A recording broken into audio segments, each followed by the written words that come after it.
سلام و عرض ادب خدمت شما بزرگواران. دوستان عزیز، اگه میخواین حالا توی محیطی هستین، حالا ما که تو مغازه هم، ولی اگه جایی هستین که میخواین یه سرمایه نسبتا خوبی داشته باشین و این کولر در دسترستون نیست، میخواد یه پنکه دارین، کار نداره، یه پنکه تهیه کنید و این محباشو حالا میتونید از سایت ها بخرین یا از هر جای دیگه، وصلش کنید جلو پنکتون. حالا من گذاشتم پایین، شما میتونید بذارین وسط، بالا، با یه بسته زیپ کوچیک میتونید اینو ببندید. خب باش وصلش میکنید جلو پنکه. حالا پنکه رو روشن میکنید، میتونید به پمپ خونگی وصلش کنید. من وصلش کردم به پمپ خونگی، میتونید به پمپ خونگی وصلش کنید.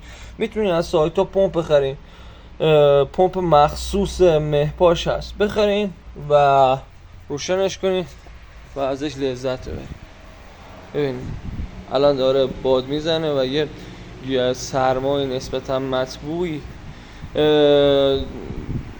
دوستان این مهپاش با مثلا با پنکه کار میکنه، برای محیط خونه خوب نیست، یعنی داخل خونه خیلی خوب نیست، چون بعد از گذشت مثلا چند دقیقه این قطرات آبی که تو هوا هستن میشینن روی زمین و خیس میکنه اون محلو. برای جایی که محیط بازه، حالا مغازه جایی که فش مثل ما سنگ، آب میتونه مثلا خروج پیدا کنه، برای اون مسیرها باشه.